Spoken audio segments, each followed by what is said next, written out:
Hello everybody and welcome to Middle Aged Geeks. This week we will be reviewing Mike Flanagan's The Life of Chuck. And before that we'll have a look at some news and trailers before going into what we have been playing and watching. With me as always is my trusty co-host Philly. How you doing, buddy?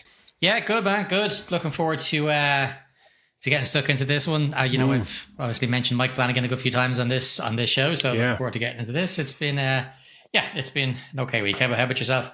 Lots of Donkey Kong and lots of gardening, and that's about it. Really looking forward to getting stuck into this because I didn't know what we were going to do in the run-up to it. I was convinced there was a dodgy horror out that you were going to... Oh no, we've horrors next 2 weeks though. Don't worry. It's next week. Fuck. So looking forward to getting stuck into this movie. So firstly then, let's get stuck into a bit of news. Any news or trailers particular fancy this week?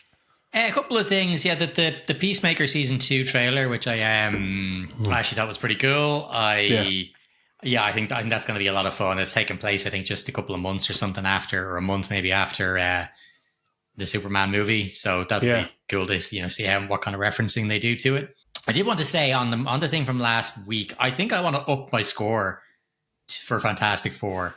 Up to 4. Yeah, because I was just thinking about it over the course of the week. It's like, you know what? I think I might have been too harsh given 3.5. Based on how much I enjoyed it, I think 3.5 was a bit low. So I think I'm going to bump it up to 4. So if you happen to be listening to this episode and not the other one, I'll change it back. Give it a 4. And then there was. I was looking at the whatchamacallit, the kind of the micro teaser things. There was 2 of them for Spider-Man. Did you see that? Yeah, I saw one that was like 9 seconds long for just showing a bit of the suit or something, and really up close to the suit. And just what the fuck is the point of this? Like, it's not like Spider-Man. It's just like, oh, it's a Spider-Man suit. They changed some of the. There's a bit of indentation on the webbing. Just like, fuck off. Like, give us something. But there's a follow-up. But there's another teaser, a follow-up teaser. Okay. But it's like with Tom Holland, but it's only a small little one that you see him kind of off from the back, like a silhouette kind of thing, and he kind of turns around and comes kind of running towards the cameras. But again, it's only like 10, 15 seconds or something like that. It's only really, really short. It's just something is coming. And you're like, okay, I don't know. I have no idea. It's very odd, like especially now after, Avengers being delayed to December, Spider-Man is the next movie. And they have come out and said that movie exists or in the timeline. It's a year before Avengers Doomsday. So when you had mentioned like, oh, there's some teasers, like, oh, sweet. And then that's just like, it's just pathetic. It's like, why bother? Just come on. Well, people are super hyped, man. Like, I mean, I know, most superhero things get a lot of traction, but just a small little trailers got fucking so many views. People are just hyped. People love Spider-Man, to be fair. People are buzzing. But you like, I think did we talk about it last week or something? The like Christopher Nolan with the Odyssey when he releases a trailer, and essentially it's like the same that they did with the Batman. They made a trailer out of what they had shot at that time a year beforehand. Yeah, which was kind of feck all. And I thought the Odyssey teaser trailer was kind of like, again, it's got so many views, fucking worldwide, blew up the internet. But you watch it and it's kind of like, okay, is that it? It's kind of nothing. It's kind of like, oh, we've shot 2 scenes, so we're just going to cut a few bits from that, and it's more kind of a mood piece, but doesn't even work at that. But apparently I think maybe not at Comic-Con, but there was something recently where there was a sizzle reel that was shown to people that hasn't hit the internet yet. So I think, I look forward to kind of that. But that's what I would have expected from Spider-Man, like with a year out, kind of going, give us something, or do one of those behind-the-scenes things, just a 9-second teaser, and you're saying like a 20-second teaser, someone just standing there. I imagine there'll be something very, very soon, though. I don't think I don't think you have something like this. Like Christopher Nolan's trailer is short, but it's a full trailer. I don't think you have something for season, and then just don't give us anything for months. This is a little prep. I assume we'll be getting something in the next week or so, I'd imagine. Fingers crossed. The only other thing is, I'm not sure if you watched it, but it's the trailer for Hyde. Did you see that trailer with Ridley Scott? Like, you sent me the link to it. Yeah, I've never fast forwarded through a trailer so much. Just like, what the fuck? What's happening here? It's just like, because I didn't know. You said to me it's a trailer starring Johnny Depp, directed by Ridley Scott. It's a trailer for a novel, a graphic novel or something. You're just like, and it's horrendous. It's like. It's shocking and silly, it's stupid. It's shot really poorly. It's edited atrociously. Why is it 5 fucking minutes long? It's just like, oh my god, someone said, oh, that'd be a good idea. We'll knock that out in 20 minutes. I thought it was Yeah, it looks so very, poor. I was very like, man, odd. this is going on for ages, and I'm like, God, can Johnny Depp pull off an eccentric weirdo character? Yeah, of course he fucking can. But it's the same character he always plays. But I was just, fucking hell, is this going to end or what? I was like, this can't be Yeah. for a movie. And then of course it's for that graphic novel. I don't even know why. I don't know. Maybe it's Why because they did comics it. aren't doing super well. That kind Yeah. of, is that why? I don't know. Maybe this will get people interested. But yeah. It didn't make me want to keep an eye out for that graphic novel. It let me know it's a thing, which is great, but I just don't know why it was so long. And it's just kind of that whole Johnny Depp being that weird character thing. As you say, he does it well, and it's all well and good, and he's very good at it. But after 90 seconds of him talking to a brain in a jar, it's like, oh, okay, get a move on. What's the point here? And then Yeah. it does get all kind of weird at the end with all weird, trippy visuals and stuff, but it just, yeah. Well, I assume that's just bits from the graphic novel, right? And that looks cool, but yeah, very, very strange. Very strange. What about you? Anything jump up for you this week? Well, actually, after you mentioned the Peacemaker trailer, I had a look at that, and because I have not seen season 1 of the Peacemaker, which I think I probably should watch now that it's James Gunn said it's canon and part of the new DCU. The trailer looks great. And then there was a trailer that that actually came out like about 2 weeks ago, but I meant to mention it last week, the Frankenstein trailer, because it's just when you see something come up with Guillermo del Toro, which I don't think I've seen. I don't think I've seen anything he's done since fucking Shape of Water or something. Like, it's a long time, like fucking 7 or 8 years.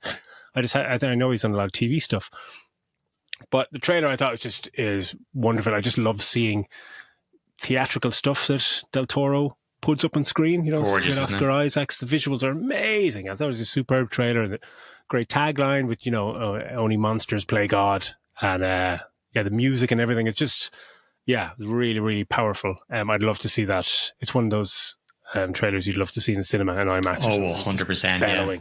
What else? Box office wise, Fantastic Four opened with a healthy 170 million in the US. Other box office, Superman officially became the highest grossing Superman film ever. Yay! It's now healthy at 535 million worldwide and going. So it was a successful summer after all, despite Jurassic World's best efforts. I think like superhero movie wise, even, if you take out we have four major ones. And I think if you take out like what's it called, Captain America, you take that one out, and you've got like Thunderbolts, Fantastic Four, Superman. That's fucking pretty decent. Yeah, exactly. And Captain America, that was always going to be a colossal disappointment. Okay, with that out of the way, let's get stuck into what we've been watching and playing this week. What have you been up to? I've been obviously still playing Donkey Kong Bonanza. Finished it, but there's loads of post game stuff to do, which is great. So I played a good bit of that, and then I decided I wanted to go and back to playing Metroid. So I've jumped back into Metroid Dread and Metroid Fusion. I've been playing them both at the same time, and then I picked up, and I wish I had it here to show you because it's gorgeous looking. Is the Supergirl, Woman of Tomorrow. I thought I'd jump on the bandwagon and read that because I know everybody was harping on about it. Yeah. So I thought, and I'd never read it, so I picked it up, and I got the hardback one. So it's absolutely gorgeous. Great, like kind of gold foil on the cover, and then the back of it you've got alternative captions and some of the blueprints and stuff like that for some of the characters and shit. Like just this concept art, like. It's gorgeous little piece. What's her face? Forbidden Planet ordered it in for me. Oh, nice. So reading that and playing games. Not a massive really amount new that I've watched. I can't think of anyway. Just the usual old shite that I throw on in the background when I'm working. Nothing really else on that front. What about yourself? Kind of similar, getting stuck into Donkey Kong, not making as much progress as you at all. I just keep turning it on and just not really progressing the story at all, just smashing the shit out of everything. And I inadvertently got stuck back into Super Mario Sunshine So my daughter's now playing that, and I was just like, all right, we'll have a little go at that. And it's quite a fucking tricky game when you get back to it. It's just like, the whole mechanics with the water cannon, and she went off playing something else, and I just started playing for another 2 hours, just going, this is fucking great game. Really great game. Super Mario Galaxy is next. So, sweet. Yeah, I can't wait for that one. Watching wise, I watched the first 22 minutes of War of the Worlds featuring Ice Cube. Oh, you did not, man! I couldn't even for me, and I'll watch anything. I watching the trailer for it. I was like, oh, this looks fucking terrible. I was like, I had a quick look online. I was just getting fucking panned. Oh my god! I was like, you know what? I'm not even putting myself through it. But it would be a struggle even to do as a movie, or as one of our shit movies. It's just like I watched that 22 minutes in 4 segments. It's just I just want to get to the part where the aliens arrive. It's Ice Cube as an NSA, terrorist, anti-terrorist fucking leader. It's just because he's wearing a kind of a polo neck and glasses, still fucking Ice Cube. But it's one of those weird movies, that you've probably seen from the trailer where it's played out on screens. Like his whole acting is him in front of his computer and the camera on him, and just him reacting, going, "Oh whoa, oh no!" it's so bad. The visual effects when they arrive, like some of the trails of smoke from the spacecraft and stuff going through the sky. It's like, oh my god, you've seen better stuff in the 80s. It's just like, is this really happening? The acting is fucking appalling. But my main thing for watching it, because I saw it being some teaser or something for it, and I thought, is this a TV show or what? I was just curious, what is it and why are they doing this? Because we kind of have a movie made in the last 20 years, pretty fucking good one, and it's just, who thought this would be a good idea? And it's I couldn't get through all of it, but it is shockingly appalling. 11% in Rotten Tomatoes. I think it's 1 out of 10 on IMDb.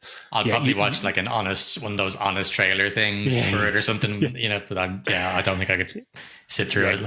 You'd never get through it. You wouldn't wish it on your worst enemy. And then I watched Happy Gilmore 2, and I got a little further in this, about 30 minutes. I was texting you about it, that it did everything I hoped it wouldn't. It's like a video game hard reset at the start, within 40 seconds. He's famous and has this and kids and wife and whatever. And then his wife dies because he hits her with a golf ball, and then she managed all the finances. So suddenly in 3 weeks, he's broke and he's lost all his money. He's like, how is that a thing? It has funny kind of chuckle moments, but there's so many jokes about characters from the first movie. It's like, I figured it would just be guy's in the movie. Constant callbacks, yeah. But the thing, because it's been so long, we all remember the movie. If you've seen it 40 times, which most people probably have that love it, you get the callbacks because you say, oh, that's an older version of the caddy back then, or whatever that he had a fight with. But they show a clip from the original movie straight after someone arrives. Oh, fuck. It's like, oh my God, what are you doing? And it's a lot of that. Yeah, and I probably will finish it because I'm just fond of that character, and some of the jokes are funny, but some of it just doesn't really work at all. But I got tired after about half an hour. I was like, there's better things I can be doing with my evening. So that's too rough movie. I don't know why I even watch these things. I'm glad it's you this week instead of me, to be honest. I could have watched at least one episode of a good TV show. Okay, so with all that out of the way, let's get into our movie review of the week, and it is The Life of Chuck. Take it away, Philly. Yeah, cheers. Yeah, this is one I was looking forward to doing, actually. I wasn't sure with regards to the release date, because this actually isn't out in Ireland. It's not out here until the 20th, I think. Or something, yeah. Yeah. Whereas I think it came out in the States in June. But it's just, it's one that was there available to go. And I'm a Mike Flanagan fan. So for those of you at home, the way we'll do it is we'll have kind of a mostly spoiler-free discussion at the start, and then towards the end, we'll have a few chats about spoilers, things that we want to talk about, but will ruin the story. But we will give you plenty of notice. So this one is, what they called it? The description was a life-affirming, genre-bending story about 3 chapters in the life of an ordinary man named Charles Krantz, or Chuck Krantz. Yes, this is based on the novella by Stephen King. But, so much of the creative control of this movie is with Mike Flanagan. Like, he's wrote the screenplay, directed it, produced it. He actually even starred in it. No way. Yeah, he's one of the kids, or one of the guys who comes up to young Charles at a funeral. He's in it, and his son is in it, and his wife is in it. Like, no way. Yeah, Great. He's got his stamp all over it. I suppose it's kind of like would you say it's like, it is like genre bending. I guess it is really just a drama movie with some fantasy elements in it, kind of told in reverse. We have we get Act 3, Act 2, and then Act 1. But the host of actors, like, we've got Tom Hiddleston, Mark Hamill, Chiwetel Ejiofor, Karen Gillan, Mia Sara, Jacob Tremblay, and then, like, there's a whole list of actors that, as if you've watched his any of his other projects, he casts the same actors over and over again. Like, so his wife is in it.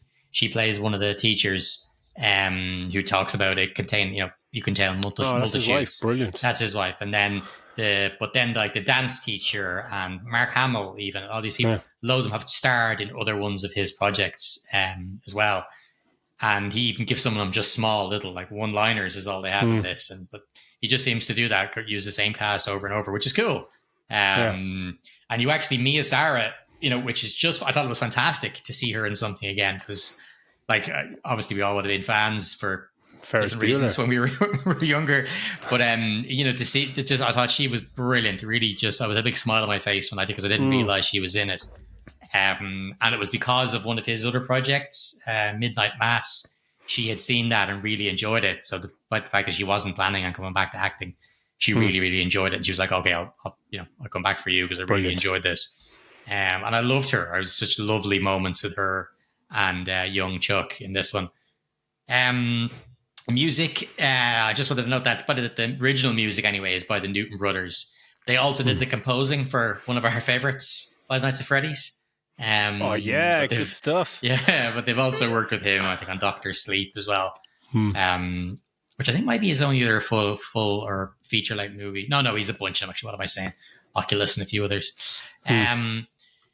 So yeah, like, what before we get into all the nitty gritty, why don't you tell me what you thought of this one? I fucking loved this movie. I absolutely loved it. And the beautiful thing about this, because I thought it was going to be The Naked Gun or some horror this week. And then when you said, Life of Chuck is out, I was like, oh, okay. Because it wasn't out for a few weeks, but it was on streaming. So I said, okay, I'll check it out. And I couldn't remember anything about it. I think did we say something, or maybe we referenced the trailer when it came out ages ago, and I couldn't even remember the trailer. The minute I heard Life of Chuck, I'm thinking Life of Walter Mitty and all this kind of stuff. Just like, what movie is it? And I just knew that Tom Hiddleston was in it, and so I knew fucking nothing about it. It was excellent. I didn't even look at a poster or a trailer. So when it opens up, just that Act 3, I just fell in love with everything about the first 30 minutes is, I think, astonishing. Like, if that could work as a short film on its own, and an award-winning short film. But it's just the tone it sets, and it's just, you're just in this kind of weird world where things are just starting to stop working. There's disasters and the internet is going and stuff. But then when you see the kind of billboards of, like, thanks, Chuck, for 39 years, and you are, you share what people are saying, just like, who is this guy? And 39 years, what? He doesn't look like he's even 40. Like, what's the whole thing? It's just that mystery. It's just fucking lovely. But the acting and the caliber of acting on show, like Matthew Lillard has just a scene in the opening 20 minutes, and it's just like, oh my God, where have you been? Like, and this is what you can do. Everyone, you remember him from Scream, and really good in Scream, and then other kind of bit roles that he comes up in, but never something of this caliber. That he has to do a lot, even just with that little kind of scene, that little few minutes, and that just warmed my heart seeing him. Mark Hamill actually act properly and not just be a voice that I love, the Joker. I thought it was fantastic. The music is, amazing. Some of the music choices were fantastic, but I thought the score was excellent. It just hit the right fucking notes completely. It's kind of ethereal at times. It's kind of haunting, but never. Yeah, it's just and it's hard. It's a hard one to get with a movie like this because of the the topics and stuff that it's touching on. This could easily have become this fucking morose, melancholy kind of movie, but they just he just surfs that line perfectly with really hitting a lot of emotional notes, but all, you know, with sadness and with grief and stuff, but also so much joy. Like it is very, despite the subject matter, it is so feel good. You know, it's so, and the music, as you said, really does add to a part of that. Performances are incredible. I suppose I've seen, you know, because Mark Hamill's was in his he's going to be in The Long Road, which is another one coming out soon. And he was in that Fall of House of Usher that I keep telling you to watch. He's fantastic in that as well. So yeah, it was great to see him in this. And there's I don't think there's anybody in it where I was like even the kid actors were fantastic. It's the guy, what's his name, Benjamin Payak or whatever, plays the kind of main role as young Chuck. He was fucking absolute joy to watch. Like, he's an incredible actor. And watch the space with it. Yeah, it was just like it's amazing that you say that. Like, it really is. If you described it in more detail to somebody, and in a couple of lines, it could very much, people be, I don't know if that's for me. It's a bit, heavy and whatever, because it deals with very weighty themes. It's about life, love, and loss, and there's a lot of universe grief. And everything, and our aspect, your choices, but that's the more kind of joyous point of it. Like, the deal does deal with a lot of grief, especially Chuck himself and his life and his history, and definitely some moments where it was, kind of welling up, but it was more kind of from a joyous feel to it. Like, there's a dance sequence in it that is one of the best things I've ever seen in my life. It's just phenomenal. There's so many lovely little moments and monologues. Mark Hamill has a monologue about maths, and I love maths and numbers. But I was like, it's just fucking excellent. I think it's one of those movies that you could, if somebody said, yeah, no, it wasn't for me, you could totally understand that. Like, you might not like it. It might not have resonated with you at all, because it really could be a movie that, wherever you are at a time and place in your life, what you've experienced that week, that day, that in your history, whatever, there's so many things that it'll draw out of you, and you will connect in it so many different ways. But also, other people, I've seen reviews online that they're not silly reviews, that we always go on about, where someone's just, either taking the piss out of it or slagging off the movie, or they're just kind of going, I get that, and that was good, and that was good, but it didn't resonate with me. And if it doesn't resonate with you on a kind of an emotional or spiritual level, or whatever it may be, and you take the movie as is, it could be kind of frustrating or confusing or many different things, just in terms of its structure. But there's moment in the first act, which is the third act backwards, where it just kind of clicks into proper, like, oh, this is fucking surreal. Like, it's just like, the world is brilliant, but then you get a moment where you go, I get what you're doing here. And that's 30 minutes into the movie, and off you go on another kind of journey. Oh, it's wonderful. Wonderful. It really is, yeah. And I've read this. I would have read the Stephen King thing. Like, I read Let It Bleed, which is I think it's a 4-part. Has 4 different stories in it. There's that one. Mr. Harrington's Phone is another. That's actually a movie on Netflix at the moment. But I'm not sure if there's plans for the other stories in that book. But and how did it translate from very similar kind of page? And it's very similar, and I think that Mike Flanagan, he's done the same with Doctor Sleep. Apart from the ending, I really liked how gracefully he did the ending of Doctor Sleep, because Kubrick didn't like, Stephen King wasn't mad on Kubrick's take on The Shining, and this kind of, when he did Doctor Sleep, which is obviously a sequel, he kind of allowed the ending to kind of be a mix of both of them, the way The Shining should have ended for the way Stephen King. Well, he was very respectful to Stephen King's work, and this is very close to it as well. But it's that dance scene alone is just so uplifting. Even that I'm not sure if is that some little small town, or if it was a set, that they were on, because it was just so fucking spotless. I was like, I don't know, that looks like it could be a set. Is it a backlot or something? Yeah, but it is still gorgeous. It reminded me of small little towns that are only ever have 2 stories, like in Canada or somewhere, where they have the rule, like in Banff, where nothing can be over a certain height. Just like these gorgeous small little street corner, and just everybody can be gathering around. It's just absolutely wonderful. And I haven't seen that actor. I think what's her name, Annalise Basso, the red-haired girl. I haven't seen her in anything since. I saw her in Snowpiercer, the TV show, but I'm not sure if I've seen her in anything else.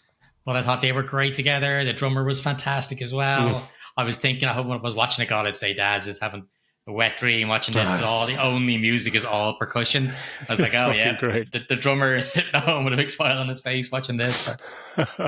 It's just fantastic. Like that, and again, the beauty of, like, if anyone has listened to this and they haven't seen the movie, don't check out the trailer. Don't. Well, we've probably given it away talking about the musical piece anyway. But I had no idea that was even part of the movie. It's a very hard movie to market, but the trailer does a good job of not really giving too much away. But it does showcase that dance sequence and stuff like that. So the fact that I hadn't even watched that, or I just didn't know when he started dancing, I was just like, what the fuck is going on here? And then it just turns into like utter 6 minutes of joy. Just going, this is fair play, Tom. That boy can dance. It's just fucking wonderful. But like, there's so many. Like the performances are fantastic, but there's so many like lovely moments between characters as well, chemistry kind of between them, like Chiwetel and Gillian. You could feel you could feel almost. They're such wonderful actors that but before they had met, they came together in person. They were obviously filmed a lot of because a lot of their conversations go on over via phone. Yeah. And it's just like I've already believed in the relationship that these two actors have obviously got pictured in their head. That when they meet up, like I felt the relationship had already been built for me. Like it wasn't the case where you're kind of going, I can barely believe this because they're only together for X amount of time. I totally believed it. Believed their conversation, was invested in it, just because they're both wonderful actors and were obviously given very clear direction on what that couple had gone through and all the rest of it. Because I loved it. I loved their chemistry the minute they're together, but just their individual performances, fantastic. It's that and the first act for me, it fucking flew in. Like it's absolutely flew in, and then so did the whole movie. Really, like the movie absolutely flies in. I wanted more when it finished, but I loved their performance, the two of them, to start. Yeah, and like Nick Offerman does the narration, and it's such a bold choice in a movie to add a narration to something. Like it's kind of hit and miss, but that really punctuates some of the amazing writing. Like some of the lines that he's delivering when he's describing Chuck and his points in his life and stuff is just fucking mesmerizing lines of dialogue. It's just, and his voice is just, he's perfect. He's absolutely perfect for that. Just across the board, it's just, I just thought David Dastmalchian, is that Dastmalchian? Yeah, I didn't mention him at the start, but yeah. He's again, another little like 2 or 3 minute scene with Chiwetel. Barely. And it's astonishing. Like it's just fantastic. That really had me welling up as well. I just love it. Like there's a really lovely message at the heart of this, but it's not really banging over the head with it. It's just, if it emotionally resonates with you, it's just, enjoy the little things in life as much as you can. And it's just, I think I knew I was going to love this when we first started seeing reviews coming out. I knew when I saw the Guardian had given it a pretty like a middle to bad review. I think they actually gave it a bad review. Yeah. And the minute I see that, I'm like, yes, if the Guardian gave it a bad review, it's going to be good. Those useless Peter pricks. Bradshaw, you miserable fucking cunt. You're in the wrong division of the arts. I'm interested to hear what you thought about, because obviously, I'm seeing a bunch of Mike Flanagan stuff now, so I know I've seen his writing, I've seen his style and stuff. This probably being one of the first things you've seen from him. What did you think with regards to this? The set pieces and all the rest? Oh, I just absolutely loved it. I'd heard Midnight Mass was on a lot of people's best of year lists when it came out. Was it 2020 or 2021 or something? Yeah. And that made me straight away to as a TV miniseries to kind of go and check that out. But then, and you bang on about the Fall of the House of Usher all the time. I loved it. And I didn't even see Dr. Sleep when it came out. But I know, I think I saw one episode of The Haunting of some Hill house haunting or Well, something. they did Hill House and they did Bly Manor was the I think I saw one episode of that when it came out. It was like, holy shit, that was fucking amazing. But I never watched the rest of them. But this makes me want to go back and watch all of them because I've watched this movie twice now. I watched it this afternoon again. Massive fan of this guy straight away. For some reason, I thought he was just a horror director or something like that. I don't know where. It was just, most of his early stuff was like he'd done some horror shorts and stuff, and then made it into like Oculus was actually had Karen Gillan in it. That was it, and they made it like a feature like that of it. And he's a couple of things like that, but I think that he really hit a stride when he went on to Netflix because he started off with those miniseries. He's got A Haunting of Hill House, Bly Manor, Midnight Mass, The Midnight Club, and then Fall of the House of Usher. And it's just he just seems to have gotten he's got a great niche there, and he seems to really understand Stephen King's work because his portrayal of any of his stuff is fantastic. He'll have a lot of those same actors. He's doing a series with Carrie, which is film at the moment. Carrie is a series. Yeah. So I'd imagine a lot of the same actors will be in it.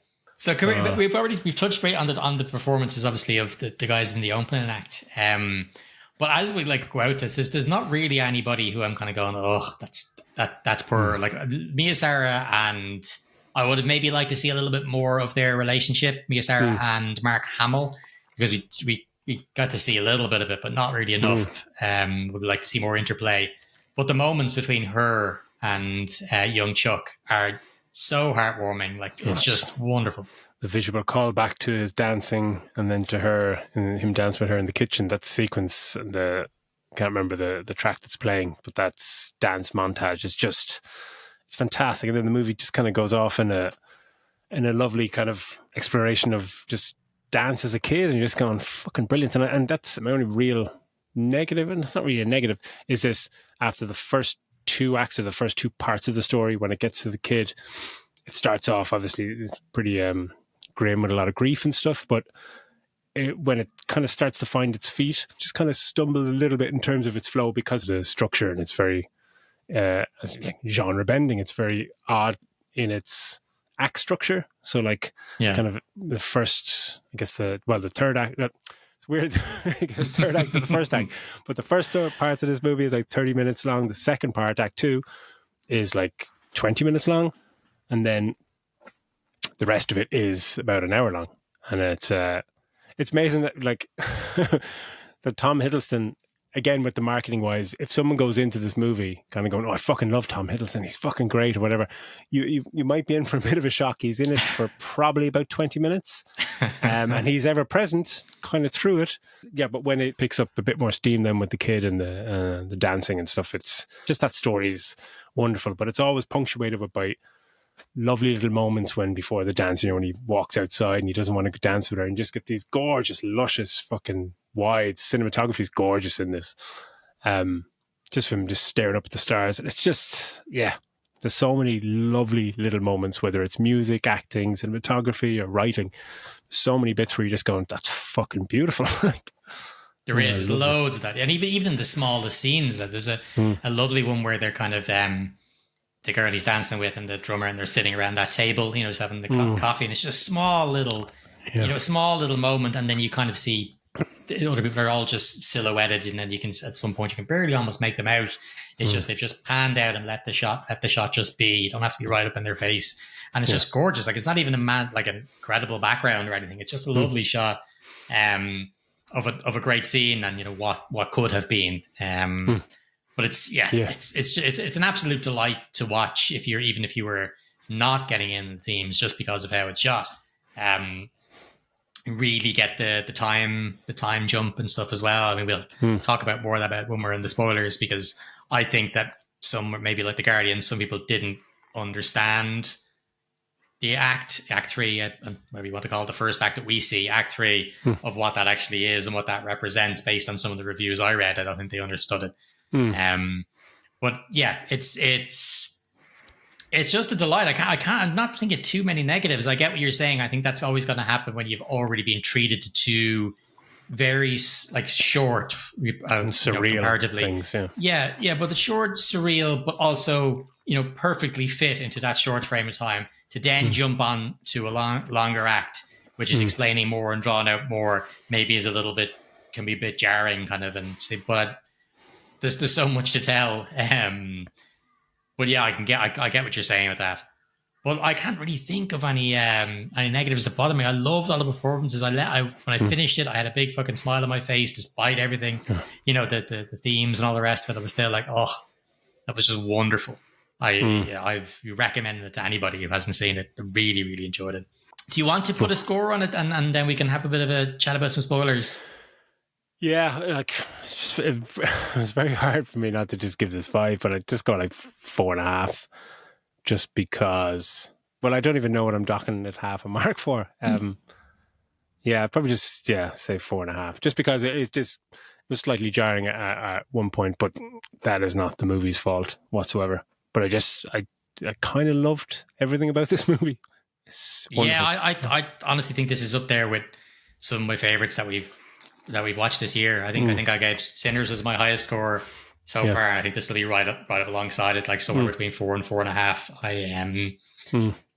I was totally enamored by it. I'm delighted with how it went, and please God, it fucking makes more money once it kind of gets into other territories. But yeah, okay, well look, that's a recommend for both of us. Why don't we jump on then? Here's your warning. We're moving on into spoilers. Yeah, I'd read a couple of reviews, and to be fair, now these were people reviews, not reviewer reviews, who didn't get it. They were like, well, why is so-and-so still the age, still the same age when you cut into, because we see Chiwetel Ejiofor in the dance with the younger Chuck. I was like, well, how the fuck is he the same age when Chuck is thing? And it's because Act 3 is the universe inside Chuck's head. It's an as Chuck is dying, that's their existence. It's the end of his life, it's the end of his world. Yeah, and it's absolutely beautiful, and I loved it. But I think some people were completely missing that, because if you ask that question, then you don't know what's going on in the movie. Yeah. Because if you know what I mean, because if you're saying, well, how are they? Then you don't know. Because what did you think that was like? You know what I mean? Yeah, because because I didn't really know anything about the movie, I was already loving that whole, the internet is stopping, there's disasters everywhere, and this whole ominous kind of, no one wants to talk about it, but is this the end of days, like, and things falling apart, and it's just wonderful where Chiwetel is there trying to tell the parents about their kids' score, and they're just like, who gives a fuck, like, the internet's gone, what are we going to do? Pornhub's gone. Pornhub's gone. It's fucking fantastic. That's such a beautiful moment. But as that was all happening, and with Matthew Lillard's bit, it was just like, this is fucking wonderful. Where is this movie going? Like, and it's that moment when he's standing there and all the power goes out, and then you see the signs in all the windows. That's the moment when you go, okay, right, this is, where are we? We're in someone's head, we're doing something. But then for people who don't get that has to be something where somebody is just not paying attention, or they're chatting to their mate, or they went to the toilet in the cinema. I don't know why you're going to the toilet after 20 minutes. Because that's very an obvious, like, what the fuck is going on moment. But then they cut to Chuck dying in his bed with his family around him. Yeah. And then cut back, and then you get that beautiful scene in the back garden with just Karen, and they're just holding each other's hand and watching the just when he does the galaxy and everything just disappearing, and him just getting to say to her, I love him. Gone. Like, stop the light. Straight away that, yeah. But you should kind of know that it's, it starts off like Act 3, thanks Chuck or whatever, and it's like, okay, this is it's giving you all the clues, like Act 3, this is the end of something. I just couldn't believe it when I was reading through some. I was like, you absolute moron. Yeah, what are you getting here? But that's just, I love that. Like 30 minutes is amazing. And everybody in that, like, a small little role for somebody, as you said, Das Valkin and Matthew Lillard, and Rahul Kohli has a really small part as well in the hospital. Carl Lumley, and he's when they're walking down the street together. And such. Yeah. Like, just everyone is just knocking out of the park. Just letting you know, he does a great job in House of Usher. Okay. All these guys, I'm like, I've never seen this guy before. Just like, watch that fucking movie. I love that. I thought it was perfectly. Everything was fit into it great, and then just those shots, like when he meets what's her face, Violet, the actor, what's her name, Violet McGraw, the little kid, she's out roller skating, and just the two of them out there as the lights are all getting shut down and stuff. It's just gorgeous, gorgeous shots of such mundane things, you know, but it's just, it's if you haven't, I've obviously read the story, but if you haven't, you're still at that point.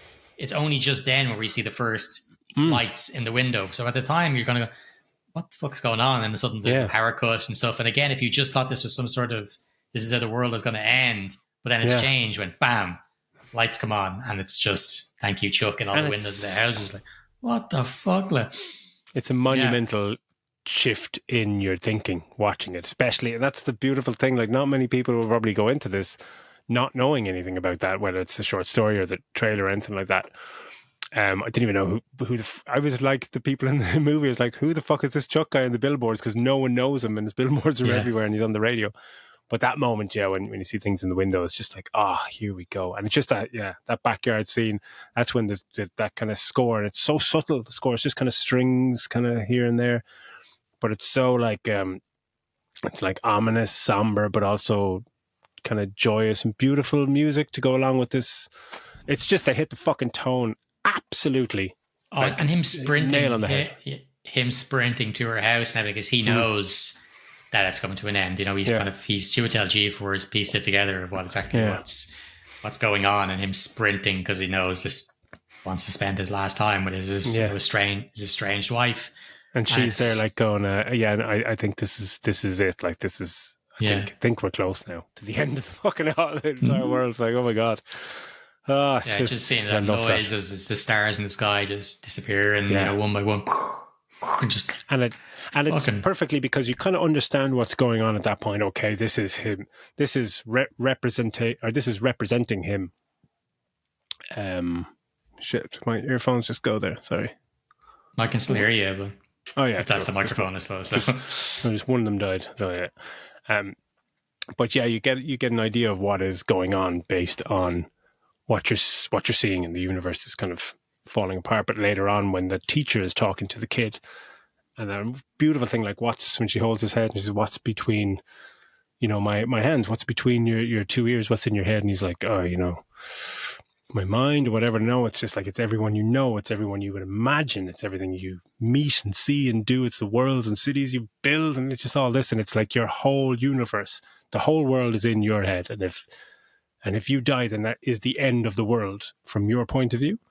And I love that way of thinking. I just think it's so beautiful that, like, the world exists to all of us through what we see, feel, taste, and touch and all that. And when someone dies, the whole world, in their mind, the world has ended.